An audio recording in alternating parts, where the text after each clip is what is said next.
Welcome to Ultramode. I'm your host, Katie Cormier, along with Jimmy Green, and usually we'd be joined by Jordan Kelly, but Jordan is not able to make it today, which is sad. We're both very sad. We really wish he could be here because today's episode is going to be really cool. We have a special guest here on Ultramode, and we thank you for joining us once again. We want to hear from y'all. Whatever way you can reach out to us, do it. We have social medias, multiple social medias. Just look up on social media. Once again, that is social media. At Ultramode Show. How do you spell that? The common sense way. I would say Google it, but if you can't spell, I don't know what to tell you. It's at Ultramode's Show on Twitter, Instagram, and Facebook. So go follow us there. That's where you can get in touch with us, yell at us, love us, send GIFs. Did you say GIF? Yeah, why? Well, nothing. Oh, is this going to be the first fight on here? No, never mind. Anyway. I wish Jordan was here to break this up. I know, to break it up.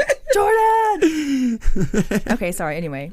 On today's episode, we have the incredible Bob Salvatore, who you know for his incredible writing in the D&D universe and his character Drizzt Do'Urden, who has become one of the most well-known and renowned characters in all of D&D history ever since he kind of came up with the character on a whim, it turns out. And, something like 30 years ago. Yeah. We'll talk to Bob about that as well. But welcome to Ultramode, a Heroes and Villains podcast. It's great to have you.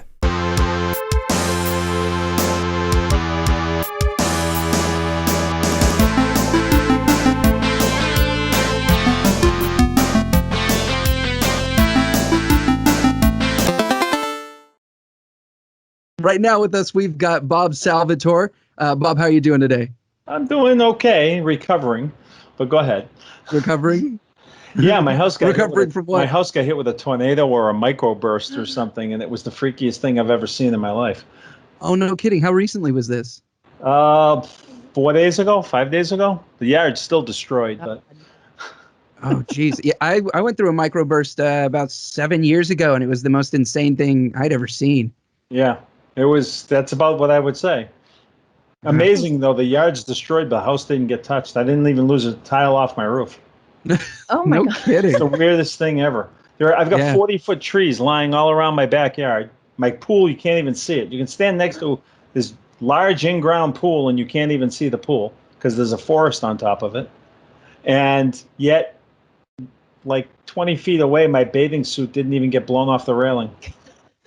That's bizarre. I got no answers. Yeah, that's really weird.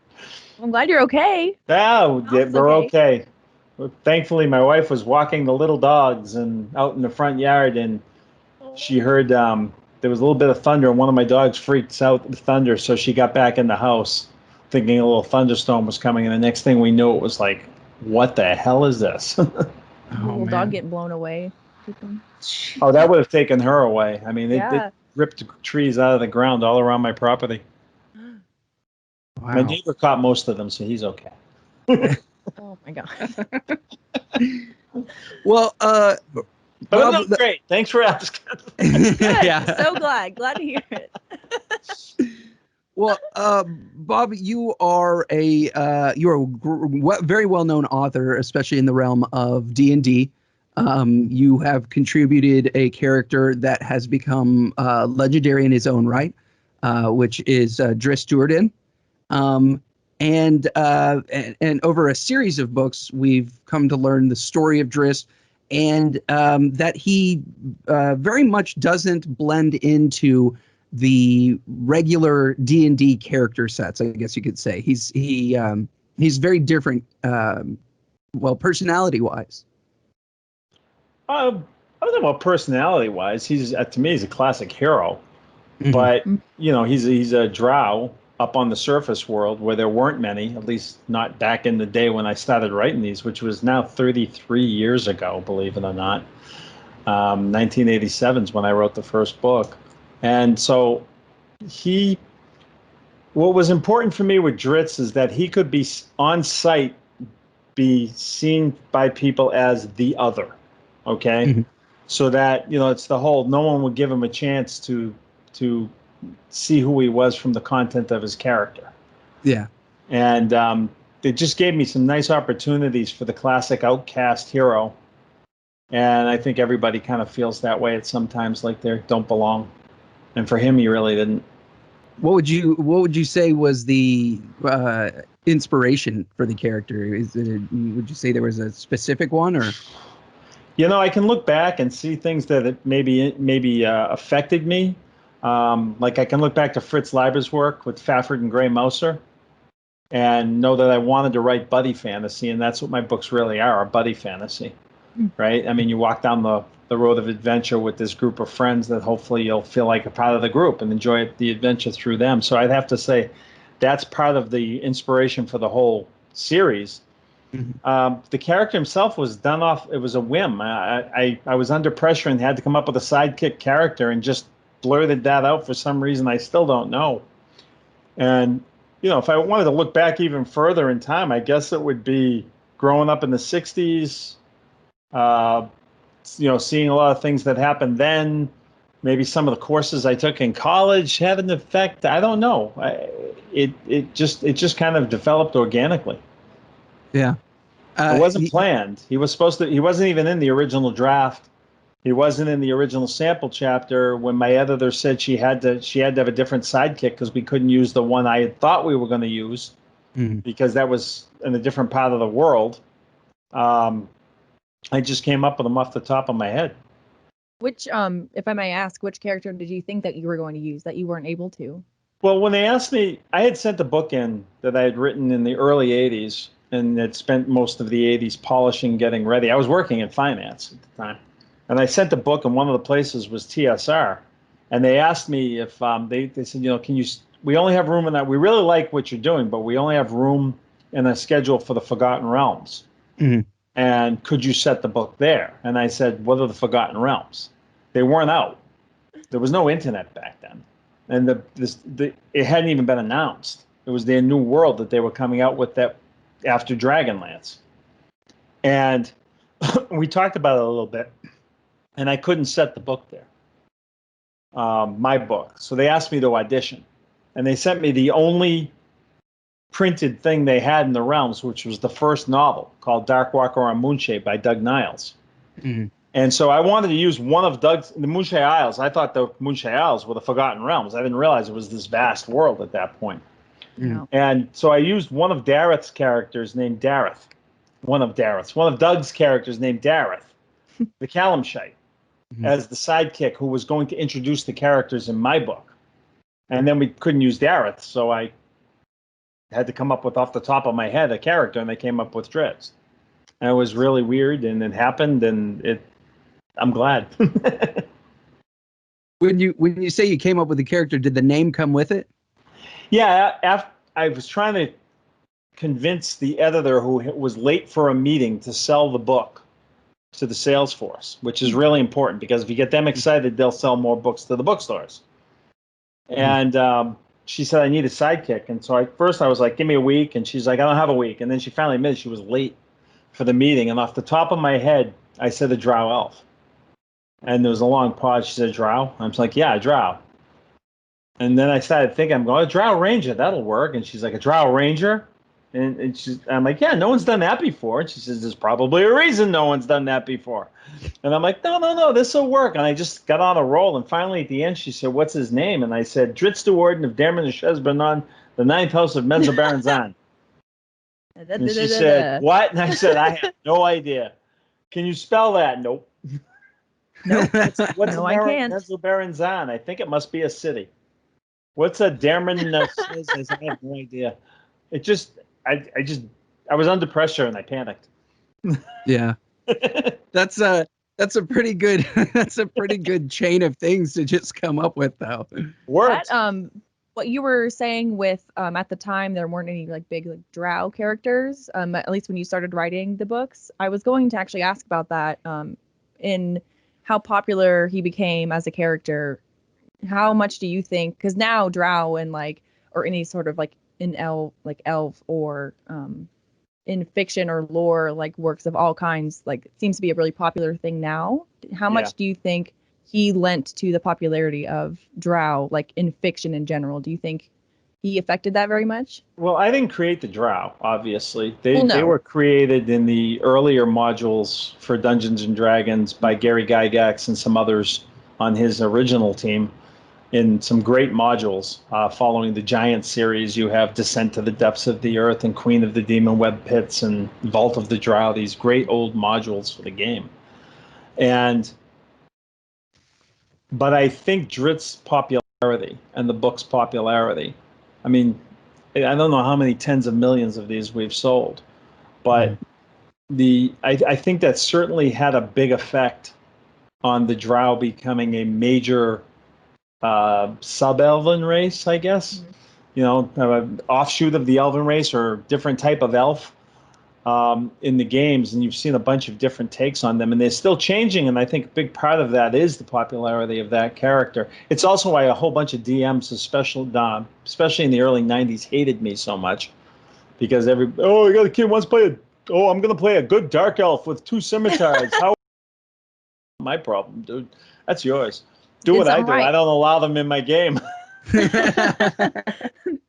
But so I think it has had a huge effect, and of course we're still going. I mean, it's amazing to me that this character, people still care, people still buying the books, people still reading the books. They're doing all kinds of merchandise for the books. The video game coming out for the books. So it's and I get to say a lot of things I want to say, and no complaints.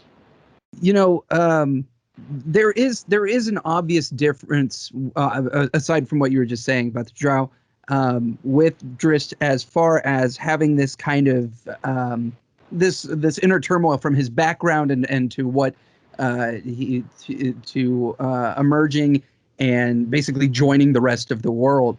Do you think that has a big part in why people have come to appreciate the character so much? Is that feeling of kind of maybe not feeling at home at times?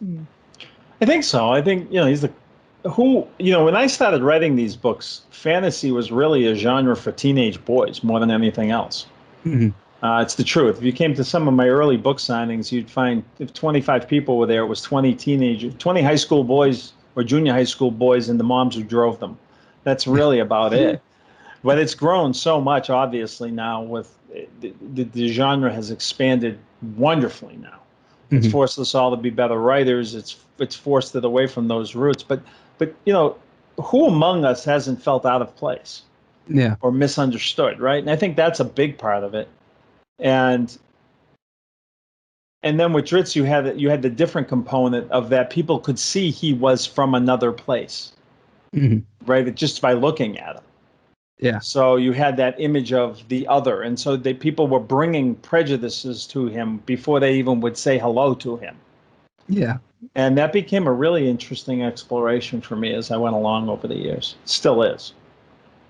And really not one that's I mean, honestly, until you came along with that character, had really been addressed in such a thorough way, honestly. Have you had fans reach out a lot about that aspect of that kind of that racial prejudice?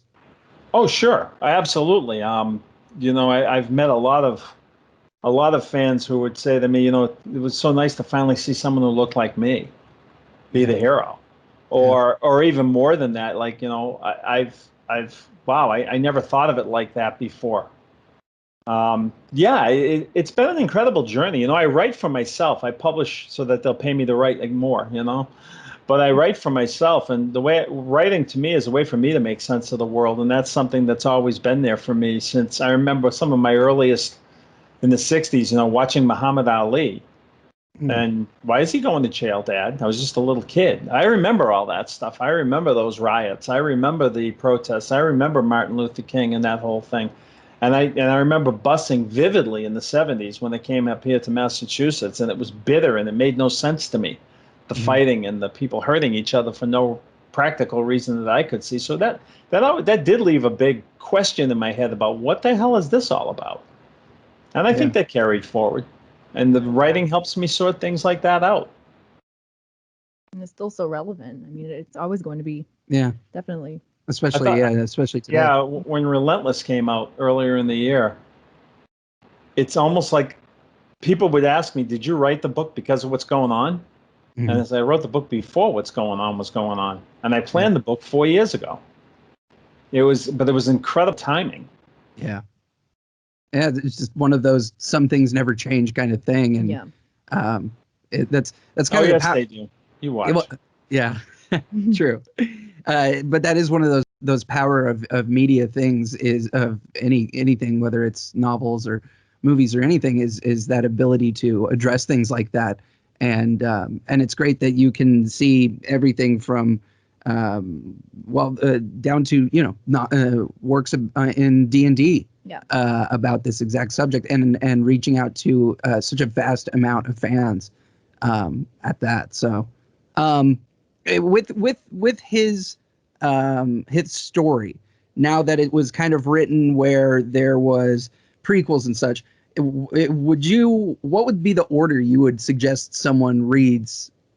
Oh boy, all of that. That's the question I get all the time. Do you start with the Crystal Shard and Icewind Dale, or do you start with Homeland and the Dark Elf trilogy? Right. Right. Yeah. I think I would probably say ask someone who's read them who you trust. Because to me, I don't care. First of all, I've written the entire series is written where you can just pick up a book and read it, and you'll get a story. I wrote it more like James Bond than Game of Thrones, right? Yeah. Or Wheel of Time. You can't pick up the 5th book on Wheel of Time and have a clue what's going on if you haven't read the first 4. But the Drizzt books, I think, I picked up more readers on books like The Thousand Orcs. Just weird reasons. All of a sudden, we pick up a bunch of readers. I think The Thousand Orcs comes to mind because it had that amazing Todd Lockwood cover. And it came out right when the Tolkien movies were so hot, and it had the word orcs in the title. And we picked up tens of thousands of new readers all of a sudden, unexpectedly. But that was okay because you can get the story. You can figure out what's going on in each particular book. But I would say probably Homeland for me, because in the series, I think I have different trilogies that are my favorites, but of the single books, I think Homeland and The Companions might still be my favorite 2 books in the series. So I would say start with Homeland. Yeah. Good to know. Even though Icewind Dale, Crystal Shard came out first. You are a big Tolkien fan, aren't you? Oh, I used to be a huge Tolkien fan. Yeah, absolutely. I haven't read them in a while, but yeah, I'm a huge Tolkien fan. Yeah. I like the books. Yeah. Oh, do you not like the movies as much? Well, I love the Fellowship of the Rings, and then the other 2 got a little too CGI for me personally. They were brilliant, but I hated The Hobbit. Yeah. No, that's fair. That was my favorite book. Polarizing thing of The Hobbit. Like I've few, because I like the movies, but I have friends who read all of the books, and they're just like, don't you dare say that you like The Hobbit. The only thing for me, I understand why they did it and stretched it out 3 movies when it didn't have to be. I can understand all of those things, and I don't have a problem with that stuff, even the slapstick and all the rest of it. The only thing for me that ruined it for me, and I'll be real honest about this, is The Hobbit is an anti-war book. It's not about glory of battle. It's, if you read The Hobbit, it's Thorin Oakenshield at the end admitting that, what did I do? Yeah. And they've completely reversed that by adding in the White Orc and all of that. And Thorin died a glorious death and all of this. And that really bothered me because I'm a guy who always goes to the author's intent. If you're going to do an author's work, go with the author's intent, no matter what else you do. Like a guy I met many years ago who lives actually not far from my home in Massachusetts, and I met him through an aerobics class my sister was taking with him, is the guy who censored Roger. Really? And the book is shockingly different than the movie. Right, yeah. And that Roger Rabbit's the bad guy. And I love the book. And so those kind of things, if you're going to do, an author writes a book for a couple of reasons. He wants to make some money. He's trying to publish it. But an author wants to entertain, engage, maybe offer a few personal viewpoints on things, hopefully get people to ask deeper questions about themselves and who they are and all the rest of it. And also, so if you're going to take an author's work, you're gonna adapt it. It's going to be different in the video game format. It's going to be different in a movie or a TV series, of course.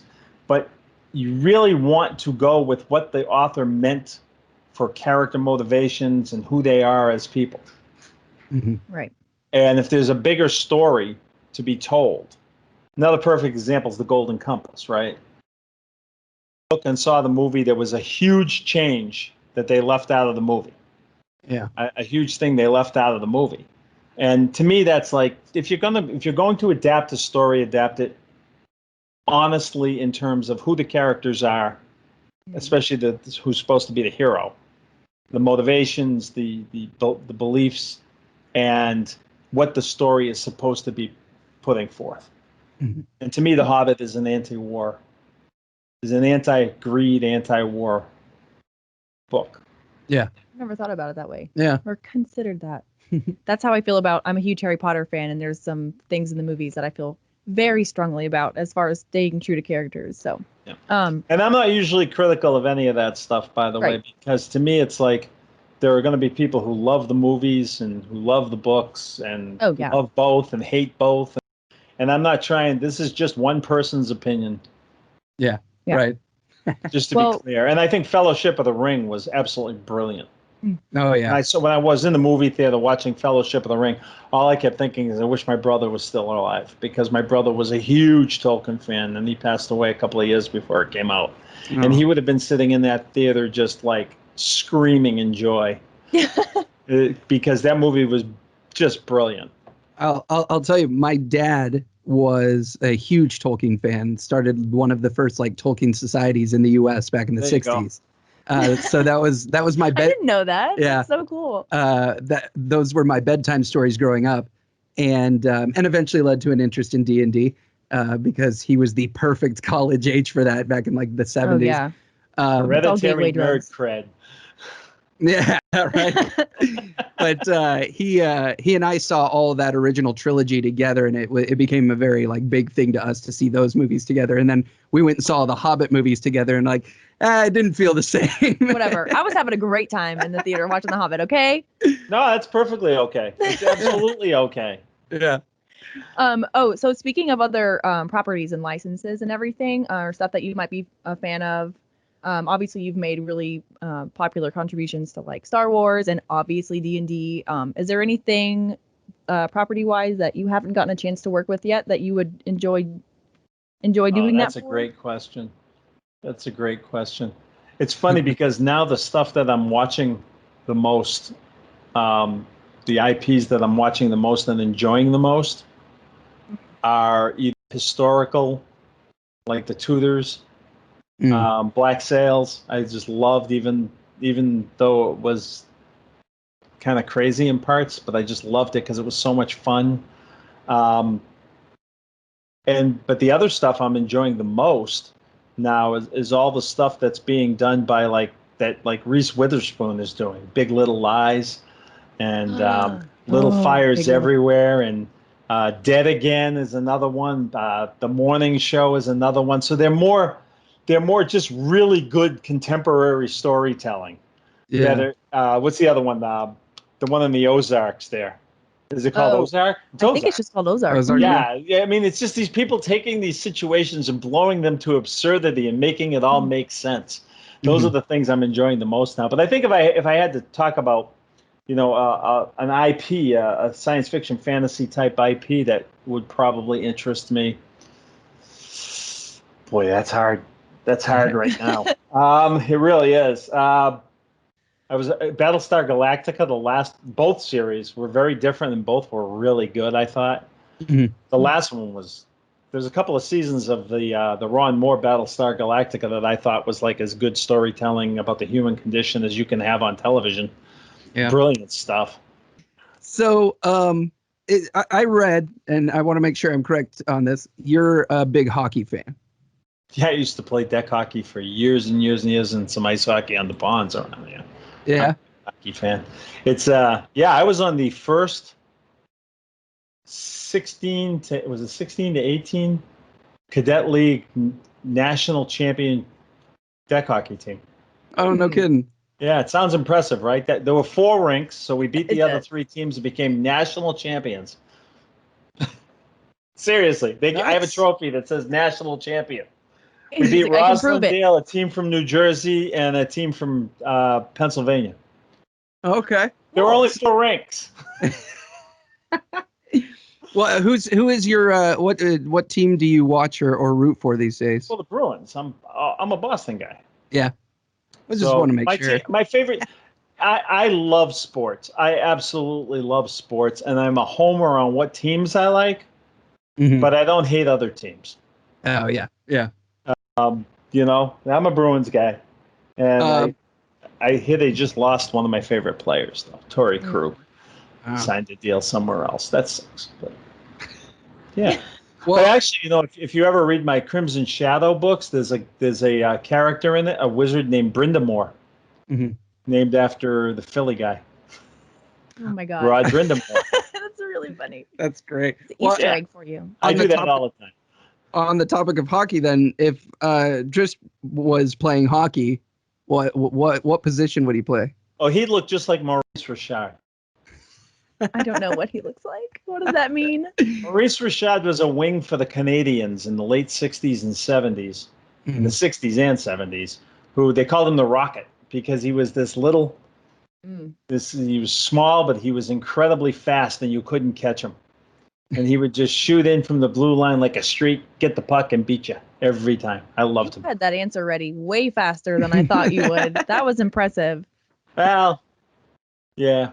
I just, you know, there's old questions. They say, who was the greatest athlete ever? And people will usually name someone who was around when they were about 12. So for me, it's Bobby Orr, right? And then they'll say, what's the greatest music of all time? And people will almost always name songs from their high school years, because that's when music first becomes the most important thing to you. And so for me, you know, the early 70s, the big bad Boston Bruins and the Montreal Canadiens and that smaller league that they had back then was, you know, I know it inside out. I still remember it inside out, which really gets me in fights with Ed Greenwood because he's from Toronto. So, so you know, I was talking about that my connection with Tolkien earlier, and so when I was a kid, my dad introduced me and my older brother and I to D&D, which I think was done by way of Dragon Strike. If you're familiar with the '90s edition of D&D, Dragon Strike, which simplified the game down a little bit and made it more home accessible. With my kids, it was Hero Quest. Yeah, Hero Quest. Same time frame. Yeah. So that, you know, we especially in the '90s started seeing D&D grow into the mainstream a little more, but especially now, where you see celebrities talking about it. There's podcast galore about it. Yeah, I think the biggest thing that's affected it is Twitch, right? I mean, I think that's one of the reasons why D&D has just suddenly become omnipresent. Yeah. And then you got things like Stranger Things right? Yeah. Yep. The resurgence of all the 80s stuff for sure. Yeah, with Twitch especially, I when I first got into actually getting onto Twitch and seeking out stuff to watch, I couldn't care less about watching video games. I found the board game section and I was like, oh, this is a thing? I can watch people play this for agree. hours on end. Absolutely. What's the show? Is it a podcast show? Critical Role, like all the voice actors play, and that's like, I mean, that well, didn't they do a Kickstarter and get like $12 million or something to do an animated on their game? Yeah. I follow many like cosplayers because that's a big interest of mine online, and there's so many like cosplays of those characters. And I was like, when I first started seeing it, I was like, who are these D&D? What are people dressing as? And then I just like delved into it, and then they just become so wildly popular. It's really cool. When I first started doing conventions, which was after I became I think I went to my first convention in maybe 1989, Gen Con in Wisconsin. It was in Wisconsin and then Milwaukee. There weren't any cosplayers there. There might have been one or two guys walking around with a sword they bought at a Ren Fair or something, right? Yeah. And But you go to conventions now, and the cosplayers are amazing. It's just the amount of detail, the perfection in the costumes. Yeah. I mean, they've become the celebrities of the conventions. Yeah. Oh yeah. It's very cool. And cosplayers are now, you can professionally do it, and they get hired to go have a booth there and get paid for it. It's crazy. And when I think like insanely detailed, gorgeous cosplay, I think like BlizzCon level, like people who go and just, oh my gosh. The best, I have never been to BlizzCon, but I can only imagine. But the best convention I've been to for cosplay is Dragon Con in Atlanta. Oh, yeah. They do a whole parade through the city streets. Oh, I didn't know that. I didn't know that either. They have like 40,000 people watching the parade. It's the biggest parade in Atlanta every year. Wow, I wish. Have you seen any Drizzt cosplays at all? Yeah, I was there once, and I was in the parade, so I was sitting up on the back of a Mustang GT. No, not GT, but I had a convertible. They had a bunch of cars with convertibles, and you would sit in the back and wave. Yeah. I love it. I am the beauty queen. It's me. And I remember, and so they had each person in, and then behind the person, they had people in cosplay that went along with the person. Oh, okay. So like they had the amazing Randy, the skeptic was there. Oh, yeah. And there were a bunch of people in lab coats and stuff behind them. And then Lou Ferrigno was in the car in front of me. And you had like all the Hulk and all the other superheroes behind him. Well, some were behind him, and Stan Lee was a couple of cars behind me.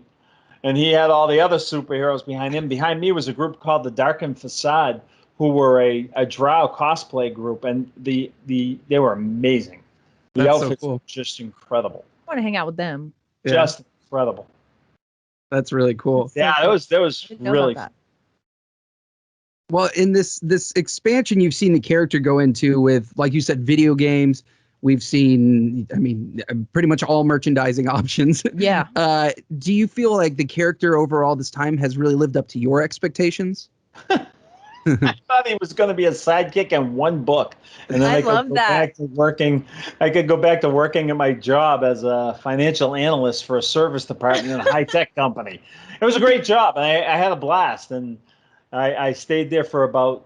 I got the contract in July of '87. I quit my job in June of 1990 because the Halflings Gem had come out and did really, really well, hit the New York Times and everything.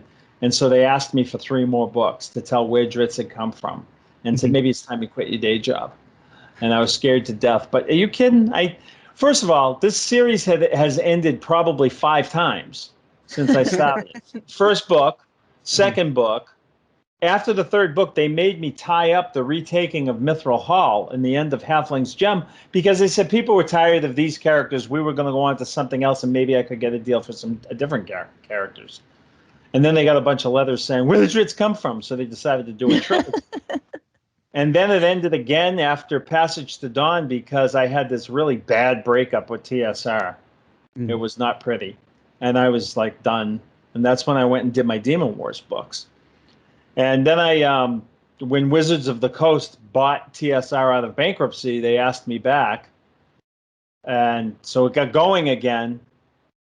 But I thought we were done again after the Hero, the Homecoming series, because I was expecting to go in and sign for more books. And when I went to visit them I was a consultant at the time and I would go in once a year for summits.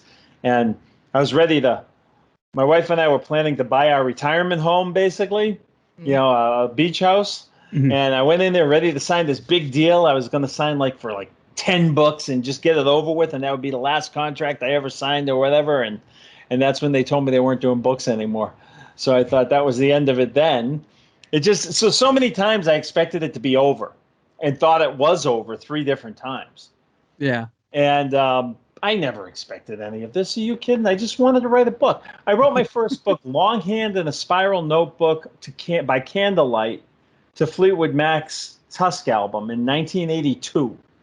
And I wrote it. I didn't even know how to type. I wasn't thinking of getting published. I only wrote the book so that I would have something to give to my kids if I ever had kids, who would give to my grandkids if I ever had grandkids, so they would know a little bit more about me. I didn't want to just be a number. I wanted to accomplish something. So I'm going to write a book. And mostly it was because I had fallen in love with fantasy in college. with Tolkien. 1978, early 78, I read the Tolkien books. And by the time I sat down and wrote my first book, which was called Echoes of the Fourth Magic, which is still out there, by the way, I had run out of books to read in the genre I loved. I had read all of the Brooks, Shannara books. I had read the Stephen Donaldson, Lord Fowl's Bane books. I had read Elric. I had read without Fritz Leiber was out there. I had read like the Master of Five Magics, some of the Ian McCaffrey books, but I pretty much read every fantasy book I could find. And again, this is way before the internet. So I know there were a bunch of others, but if my local stores didn't have them, I had no way of even knowing about them. So I was basically out of books to read. So I sat down and I wrote a book. I was a job that required absolutely no brain power. I would stand on this little metal bench 10 hours a day next to this big metal table, and I would load lumps of scrap plastic into a grinder.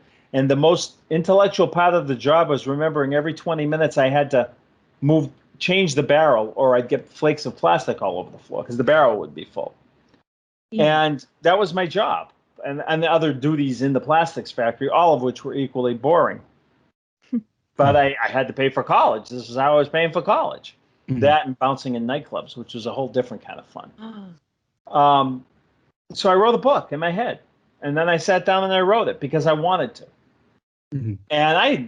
And then when I I sent it out, got some rejection letters, put it on the shelf, got married. The kids were coming along. Finally wound up working in high tech, using my degree a little bit. But I wound up in finance, which had nothing to do. I went to school for communications media, and I wound up working in finance. But I was always great in math, so I didn't have a problem with that. And I was doing really well. I was getting promoted, and this was my career. But I kept working. When the kids were in bed, I'd do a little writing. And when I sent the book out and I actually got a bite on it, I was like, wow, I'm finally going to see my name on a bookshelf. And that's all I cared about. I would have one book out there, and that would be enough. So I thought. And it just kept going from there. I never planned this. I never expected to be a writer. When I was a kid, I wanted to be either an archaeologist or an astronaut. And then as I went through school, I figured I'd be a technical writer. I never realized I'd become a professional liar, which is kind of making up stories. Yeah, I write fiction. I'm a professional writer. But I had no idea. I mean, I knew Drizzt became special to me because when I started writing that book, I thought it was Wolfgar's book. And the first scene I was sitting down to write was Drizzt running across the tundra when he got jumped by Yetis and rescued by the dwarf. It's like on page 2, I knew it was his book. It wasn't Wolfgar's. It completely caught me by surprise. So no, expectations. Are you kidding? If you had told me that I would meet Gary Gygax and Dave Arneson and the original D&D team, and I would have never believed you. Yeah, that's so crazy. I love it. It's so that's cool. such a great story. If I complain, what do I have to complain about? I never expected any of this. I'm just a blue collar kid from a blue collar town trying to make enjoy life and raise my family right. I never expected any of this. I still don't. I still am shocked. I remember one day I'm sitting here, and every now and then you get foreign editions. Like France will buy it, or Germany or whatever, and you usually find out about that when they send you some samples at your house. They don't, because that's a different department working on that, and they don't call you up and say, oh, we're going to sell this to this to this country or whatever. But I remember the first day I was sitting down there, and the crystal shard arrived at my house in Japanese, and it's like this big, and of course it opens the other way, and I don't know what language it's in, but I know it was a Japanese publisher. And on the cover it says R.A. and then all these symbols for my name, but it said R.A. Yeah, and it's like I'm like, this is real. How did this happen? Like, I know it's for me because of the RA, but everything else, I mean, none of this makes any sense to me. You know, and that I think is probably why I still look at it wide-eyed and enjoying the hell out of it. Because it's never what I expected. That's awesome. I was actually going to ask, just because you were talking about how you kept thinking you were done, and then they wanted more books, and then you ended it again. Since you have been writing this same character for so many years, has he changed over the years in any way, or how much has he changed, Oh, or as a character he pretty much fundamentally stays the same? What do you think? No, I think everybody in the group has changed. Everybody has some of his enemies and now his friends. I think every character in my books that doesn't die in the first few pages you meet him or her will change over time. Yeah. Like I said, I write these books because they're how I make sense of the world. I wrote the first book, I was 28 years old, and I thought I knew everything. And now I'm 60, almost 62 years old, and I know I don't know anything. So when I wrote the books, I wanted to tell people this is what's good and right. And I realized very quickly on that that's baloney. That's not your job. Your job is to get people to ask questions and find their answers, their own answers. And so for me, it's still that process. So to have that process going, the characters have to change to reflect the things I'm wondering about as I get older, as I mature, as I had kids, as I have grandkids now, and as I got older. It's part of my life's journey more than it is a bunch of books I'm writing. So yeah, the characters are incredibly different now. They have different viewpoints on the world. They've come a long way. All of them. Yeah. That's awesome. Hell, half of them have been reborn with full consciousness and got to do it over again. Yeah, that really is a extreme change.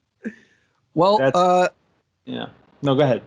What's next for Drizzt? Clothing. A video game. Just everything under the sun? Well, I hope so. Yeah. You know, I mean, I hope so. I would love to see. After watching somebody finally takes fantasy serious, first with Peter Jackson, then with the Harry Potter books, and then with Game of Thrones, I would love to see something like that happen. Oh yeah. Yeah. If they did it, if they did it true to what I believe was important for the characters, just one day at a time. Yeah. Just get along. Well, Bob, we got to thank you for joining us here on Ultramode today. It was a real pleasure. Yeah, thank you so much. It was a lot of fun. Thanks for having me. We want to thank Bob Salvatore once again for joining us today on Ultramode. That was really cool of him to take the time to do that, and we do hope that he doesn't experience any more harsh weather like he went through. I know. Yeah. Yeah, the microbursts are a crazy thing. I know. I didn't even know that was a thing. I've never heard that. It's like a very narrow. In my life. It's a narrow, very quick storm. I'm picturing like a tiny little tornado. A little. I know that's not what it is, but just like a little boop. Okay. Well, it's about time to wrap up on Ultramode. Katie? Yeah. And I just wanted to say thank you on behalf of both of us. Three of us, Jordan's not here, to everyone over at Heroes and Villains. You guys can actually get a discount with a code that we have now. We have a discount code that would be Ultra12 at checkout at heroesvillains.com. And that's for 12% off. 12% discount. It's Ultra12 and the website is heroesvillains.com. Ultra and then the number 12. That is a 1-2, people. Ultra 1-2. Yes. All together.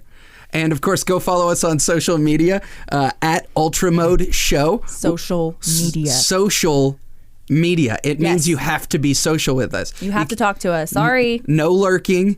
Just constant reply guy type interactions. We're going to block everyone who doesn't interact. If you follow and don't interact, blocked. We're on Twitter, Instagram, and Facebook at Ultramode Show. I'm Jimmy Green. And I am Katie Cormier. And on behalf of Jordan Kelly as well, we're Ultramode, and we'll see you next time. Bye, guys.